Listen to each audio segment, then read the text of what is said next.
مولا علی کا جو موقف ہے اس حوالے سے وہ بھی ہمارے بخاری کے اندر لکھا ہوا ہے کہ حضرت ابوبکر رضی اللہ تعالیٰ عنہ کی جو خلافت ہے اس حوالے سے امام علی علیہ السلام کا نقطہ نظر کیا ہے. سیدہ نے جب حضرت ابوبکر خلیفہ ہوئے تو سب سے پہلے جو واقعہ ہوا وہ فدق کا معاملہ ہوا ہے. ٹھیک ہے.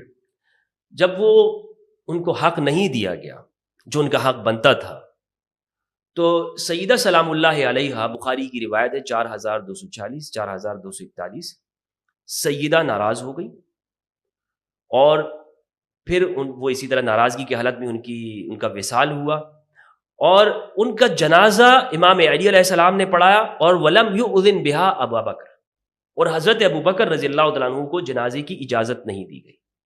یہ بخاری کے الفاظ ہیں، آپ اس کو چیک کر سکتے ہیں، بخاری کے اندر موجود ہے. یہ موقف ہمیں بخاری سے معلوم. بخاری میں آپ کہہ رہے ہیں حضرت ابو بکر کو اجازت نہیں ملی؟ یہ بخاری کے اندر موجود. اچھا ٹھیک ہے. ٹھیک ہے، یہاں تک یہ دوسری بات ہمیں معلوم ہو گئی. آہستہ آہستہ ہم چیزوں کو سمجھنے کی کوشش کریں گا. اس سے ہمیں یہ معلوم ہوا کہ سیدہ ناراض رہی. اب آپ کہہ سکتے ہیں کہ جی بیہقی میں ہے کہ راضی، میں بخاری کی بات کر رہا ہوں.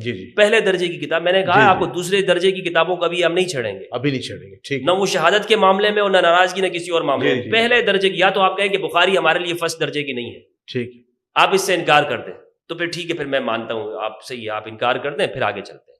لیکن آپ مانتے ہیں کہ بخاری ہماری اول درجے کی کتاب ہے کتاب اللہ کے بعد. تو یہ ہمیں معلوم ہوا کہ سیدہ ناراض ہوئی ہیں.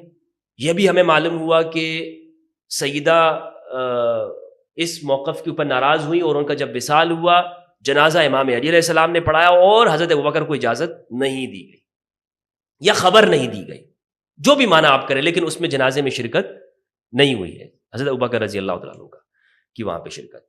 تیسری جو بات ہے وہ یہ ہے کہ یہ اسی روایت سے ہمیں معلوم ہوتا ہے کہ امام علی علیہ السلام نے 6 ماہ تک حضرت ابوبکر رضی اللہ تعالیٰ عنہ کی بیعت نہیں کی. ٹھیک ہے.